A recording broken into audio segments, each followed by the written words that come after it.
Bienvenidos a la casa de Citri.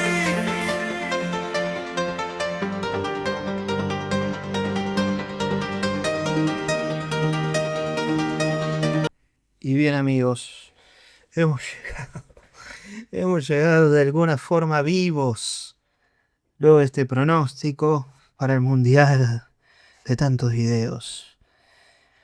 Ay, Dios, qué sufrimiento. Pero aquí estamos, vivos. Vivos aún. ¿Cómo le va? Buenas, lo que sea, para todos. Vamos primero a repasar los encuentros de semifinales, lo que preveíamos y lo que no, antes de meternos en el desenlace final. Se jugó primero una semifinal entre Francia y España, que yo imaginaba que Francia, me acuerdo, estoy tratando de hacer memoria, no recuerdo todo el video, ¿no? Decía que Francia era el gran candidato, no estoy descubriendo nada. Yo creía que iba a pasar Francia. Sí me pasó algo de que en el día de... Había mencionado lo de los antecedentes de España, pero no me acordaba tanto los partidos. O sea, me acordaba de Nation League por el resultado. El de la Eurocopa no me lo acordaba tanto, me acordaba que había ganado España, porque después le gana la Eurocopa a la final a Inglaterra. Pero no me acordaba tanto el desenlace, cómo había sido. eh, y me puse a ver los highlights el mismo día. El partido de la Nations League fue un partido raro porque Francia lo arrancó peloteando a España, lo cagó a pelotazo la primera media hora. Fue la figura el arquero, creo que era Unai Simón, si mal no recuerdo, me parece que sí. Sí, era Unai Simón. Y golpeó cuando pudo y lo agarró mal parado siempre Francia. Incluso antes, o sea, estuvo ganando 4-0 Francia, pero el resultado no reflejaba lo que estaba haciendo el partido. Que era Francia atacando, atacando, atacando y España salvándose por perines. Luego Francia descuenta por un penal y bueno, se va acercando. En un momento se pone 5-1 España. Luego 5-4 sobre el final, faltando 3 minutos de los adicionales. Francia lo busca, bueno, no logra empatar. Fue un partido muy peleado. Pero sí que le había sido incómodo a España, a Francia ese partido. Y en el de la Eurocopa no, el de la Eurocopa Francia estuvo más dormido, a mi entender. Me parece eh, que no generó mucho peligro. Algunos tiros de media distancia de Mbappé que se fueron lejanos. Creo que fue un poco más competitivo Francia que en el partido en aquella semifinal de la Eurocopa que en este partido. De hecho, arrancó ganando. Con un centro que manda Mbappé que es tremendo. Creo que cabezazo de Upamecano, me parece. Eh, en este no apareció. Pero fue parecido el partido. Fue relativamente parecido. Viendo esos partidos, y no me acuerdo cuál otro más había visto, otro antecedente más, ya se me empezaba a generar en la cabeza, el mismo día del partido, estoy diciendo, que no era una locura que España le ganara a Francia. O sea, lo que parecía, quizás cuando uno veía a Francia, porque ¿qué pasaba con Francia? Me pareció inteligente y no inteligente lo que hizo Deschamps, que es, no modificó absolutamente nada, dijo, no, yo me lo llevo puesto a España, si estoy bien así, sigo así. Y claro, España es un equipo que va a tener la pelota, no es un equipo que te va a regalar la pelota. Eso va a generar en algún punto un conflicto con Francia. Porque es verdad, Marruecos también es un equipo que tener la pelota, pero no quiso tenerla en ese partido. Eso fue una falencia de Marruecos, que no jugó a lo que debería haber jugado.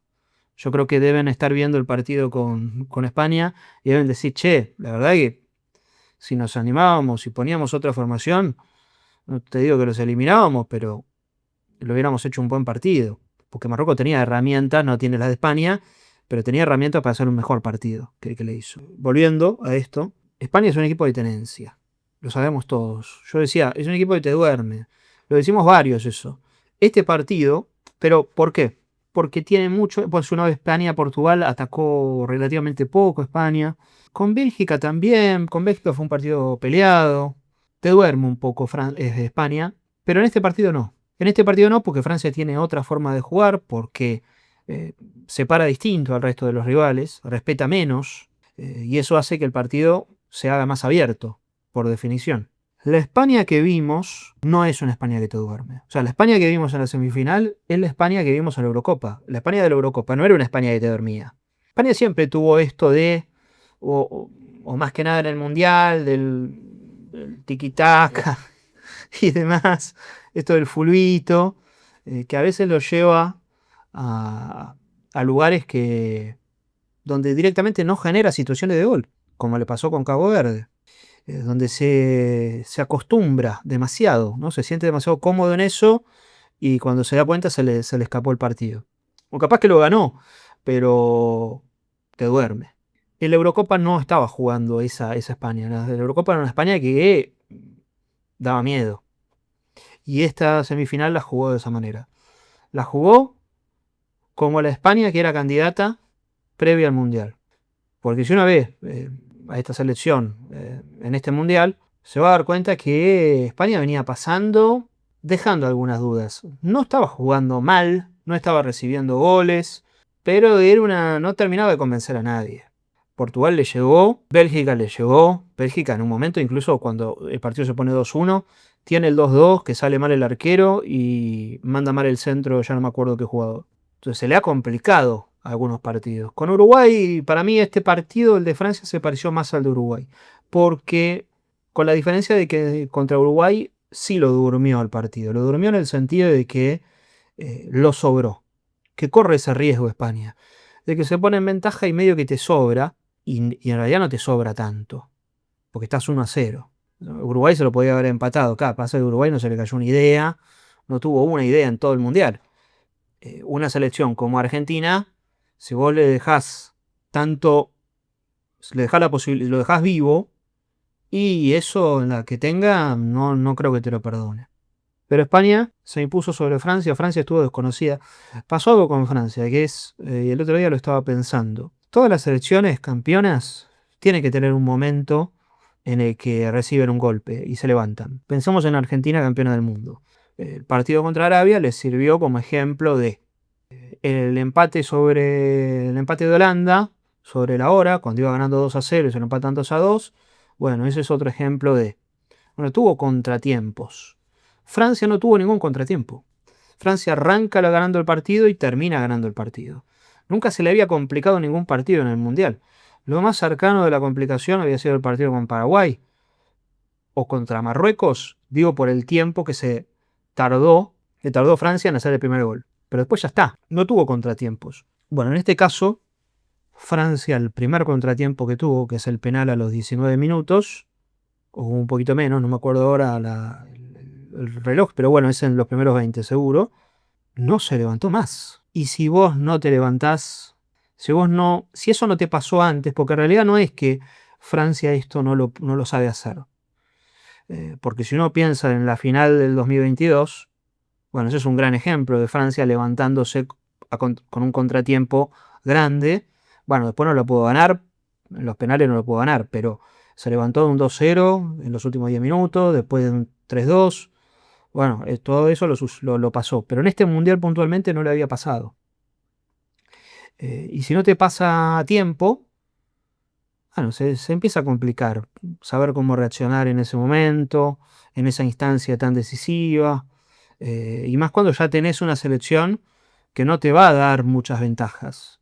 Porque si te pasa con un equipo en 16avo o en octavo de final, también te puedes quedar afuera por esa eliminación directa.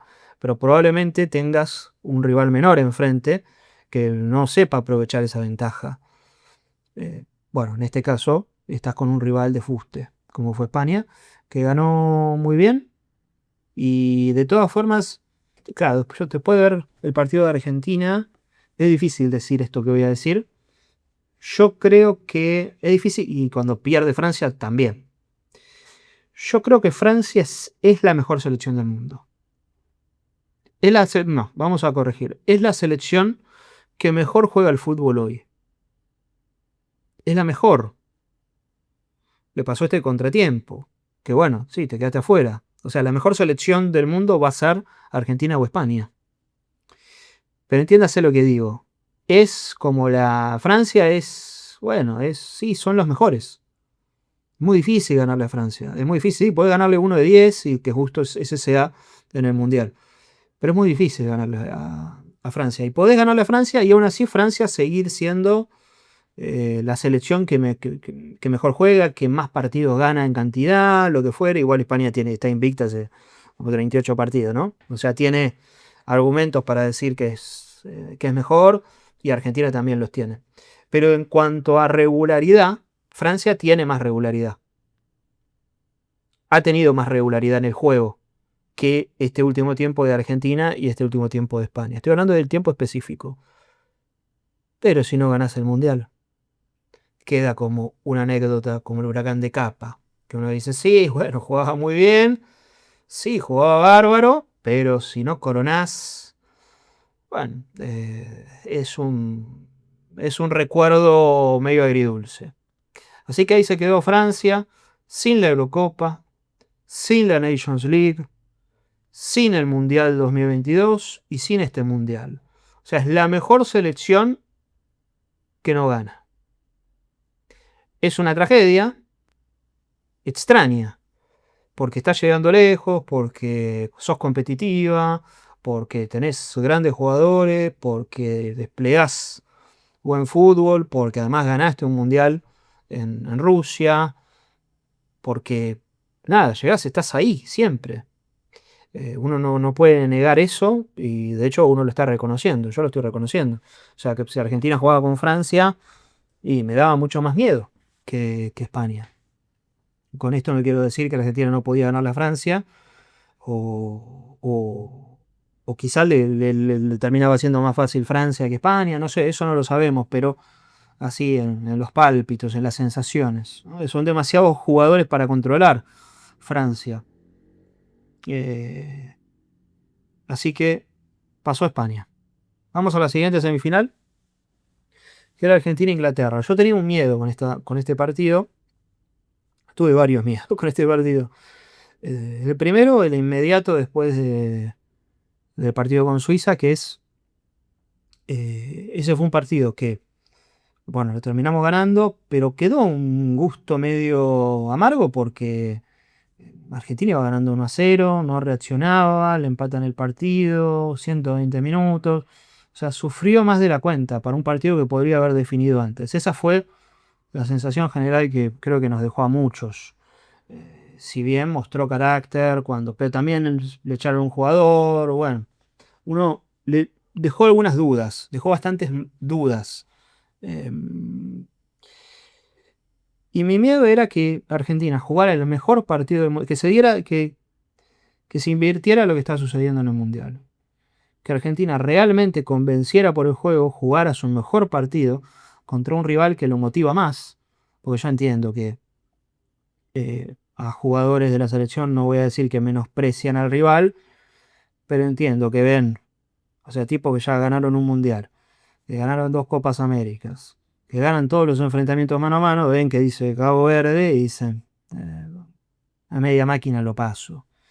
Y si nos hacen un gol, después hacemos otro. O sea, no quiero decir que piensan de esa manera, pero me parecería lógico que les pase un poco eso. Y a Suiza lo pasamos, no vamos a quedar afuera con Suiza. Y con Egipto tampoco, por más que estemos 2-0, lo vamos a dar vuelta. O sea, hay una confianza extrema, incluso Licha Martínez decía cuando lo empata Enzo, dice, ya está, ya lo habíamos ganado el partido, dijo en conferencia, en una entrevista que le hacía a Sofía Martínez. Así que, bueno, es lógico que lo piensan de esa manera y pensaba, bueno, ante un rival más fuerte, que motiva más, Argentina va a mostrar su mejor cara. Pero lo inverso era que mostrara su mejor cara y que no terminara pasando. Cuando van pasando los días y uno va viendo lo que se genera en las redes, eh, como cierto empuje y también que Scaloni dice, me parece que tengo que hacer modificaciones. Lo que en un principio era, bueno, quiero pasar a Inglaterra acomodé lugar, pero no sé si Argentina está para pasar a Inglaterra, se empezaba a transformar en una realidad. Entonces, o sea, ese deseo tenía mucho más sentido, porque es como, ok, estos son jugadores que están concentrados en ganar este partido, que van a dar el máximo, y te hay un técnico que va a decir, bueno, yo voy a tomar decisiones, no voy a respetar todos los puestos. Y termina poniendo a Simeone porque asume que no va a tener la pelota. Esto que decíamos en el pronóstico pasado, que es, ¿para qué jugás con Suiza con 4 mediocampistas si le vas a regalar la pelota? Con 4 mediocampistas de tenencia aparte, que juegan todos muy parecidos. De Paul, Enzo Fernández, Paredes, bueno, McAllister. Con ninguno vas a generar una contra. No tenés jugadores rápidos. No es que sean lentos, pero no tenés ese tipo de jugadores para generar una contra eh, agarrando la pelota, no sé, atrás de mitad de cancha. Eh, entonces quizás te conviene poner a alguien que tenga esas características si vas a jugar con 4 en el medio. Y terminó poniendo Scaloni a Simeone. Que Simeone hizo un partido. Y qué sé yo, un partido gracioso, le voy a decir. Porque se choca con todo, porque es muy limitado. Hizo varias fulls. Tuvo varios cortes en el segundo tiempo que fueron fructíferos, ¿eh? O sea, fueron útiles. Le puso voluntad. Si querés, podemos decir que cansó al rival. Aún en, en sus cosas más cercas, termina cansando al rival. Porque te corre, te molesta. Bueno, cumplió con ese objetivo. Sí, después, claro, le queda la pelota cerca del arco y no sabía hacer.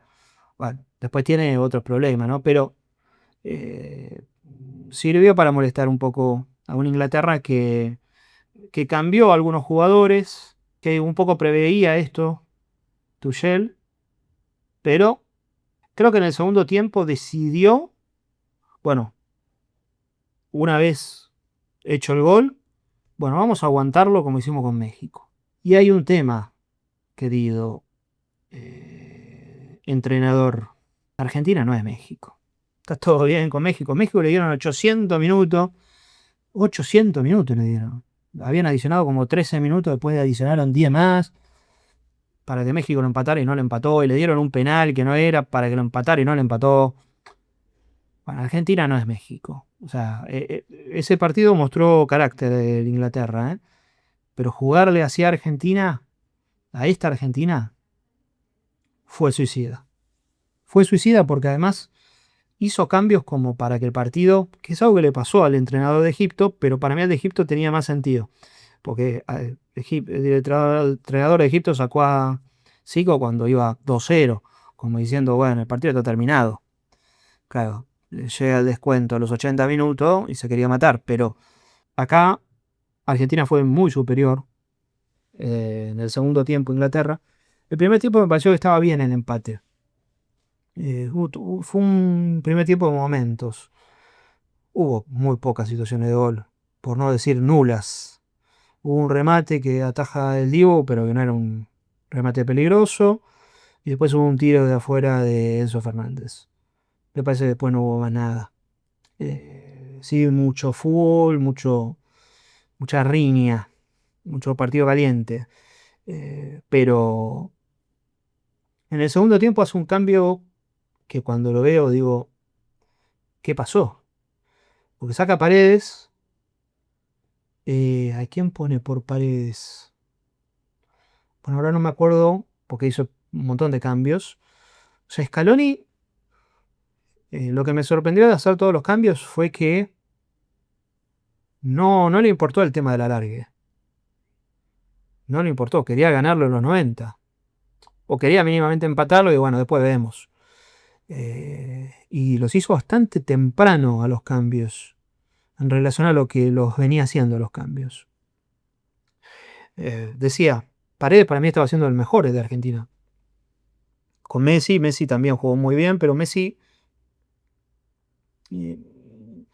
es un jugador que por su edad va a tener como esos destellos, va a ir apareciendo más de a ratos o va a ir como a su ritmo, va a ir llevando, juega otro partido Messi, juega su partido. Para mí fue de los mejores partidos del Mundial de Messi, más allá de no haber convertido goles, pero ve los 2 goles.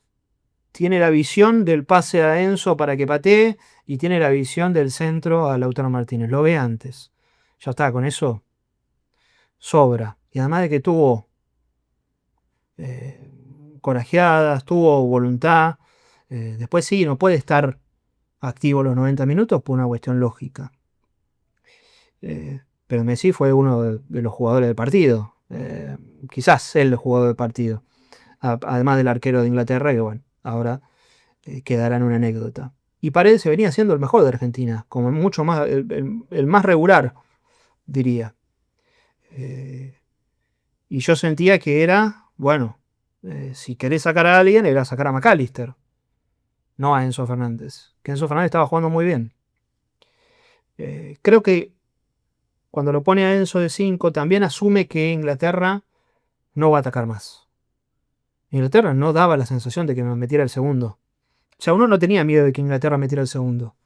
Cosa que debería tener miedo uno. De que si estás perdiendo 1-0, haces muchos cambios, tenés 10 jugadores cruzando mitad de cancha, en una contra te puedan liquidar el partido y se te acabó la Copa del Mundo.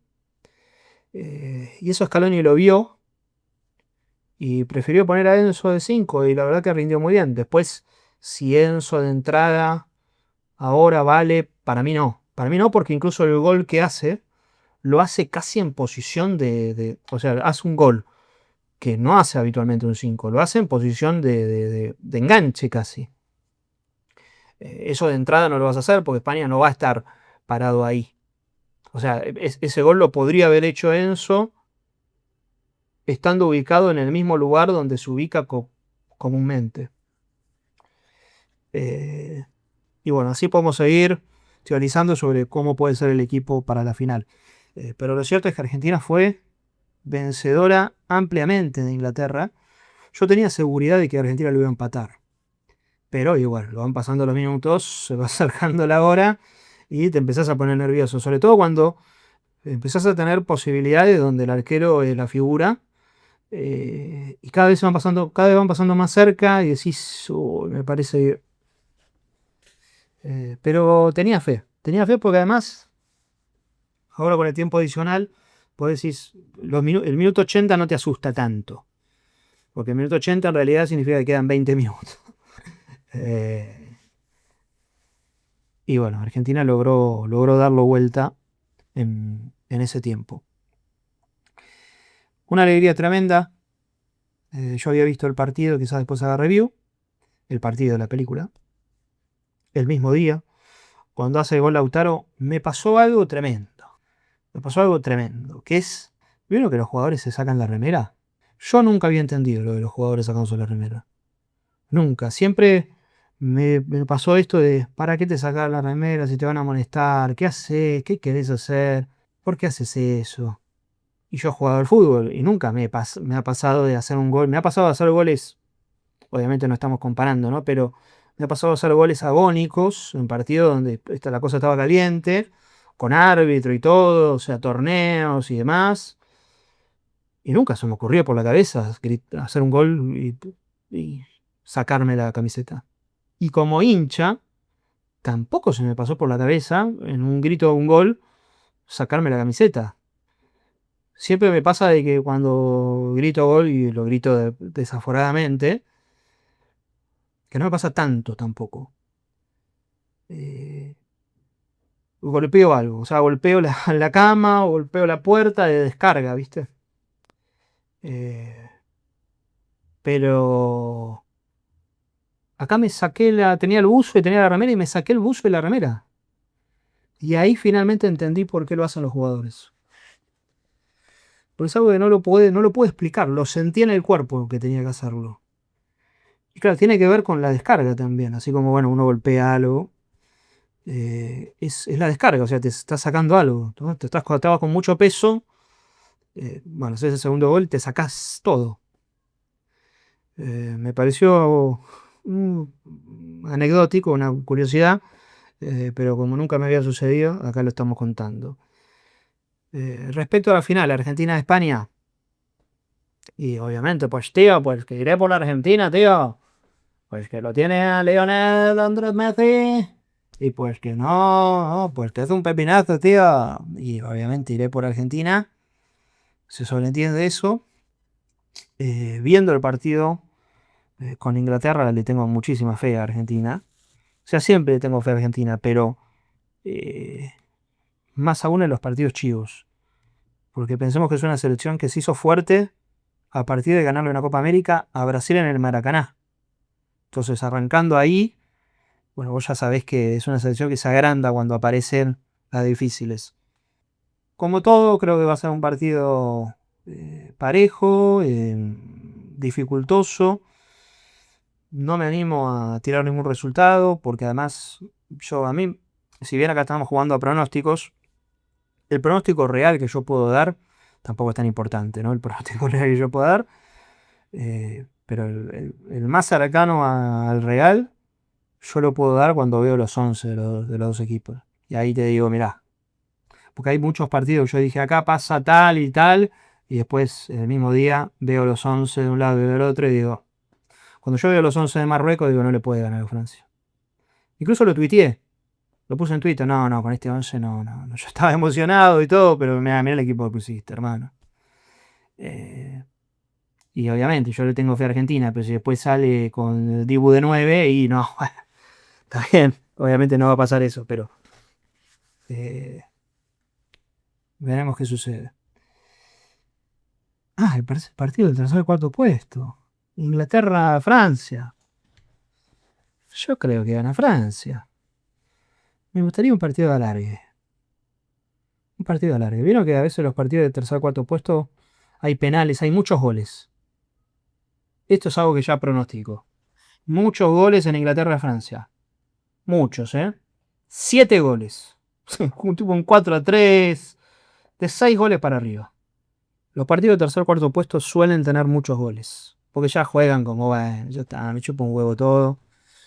No nos vamos a preocupar tanto en defender. Va a ser divertido de ver, sobre todo en la posición en la que uno está. Muchas gracias a todos por estar del otro lado. Y nos estamos encontrando. Obviamente pueden confiar abajo en los comentarios, decir todo lo que quieran. Nos estamos encontrando cuando nos estemos encontrando. Parecidos, tus vecinos. Parecidos, tus vecinos. Parecidos, tus vecinos. Parecidos, tus vecinos. Es así los parecidos. Luis Suárez y Sid, Sean Penn y el Vasco Bianchi, Larry David, Mbappé, Miguel Ángel, Messi y el del Reino, Hummels, Yolando, Bloom, Xabi Alonso y Bateman, Jason, Arsene Wenger y Patrick Swayze, Di María y Slam Dog, Milton Jiménez y Gonzalo Heredia, Val Kilmer y Sergio Ramos. Parecidos, tus vecinos. Parecidos, tus vecinos. Parecidos, tus vecinos. Parecidos, tus vecinos.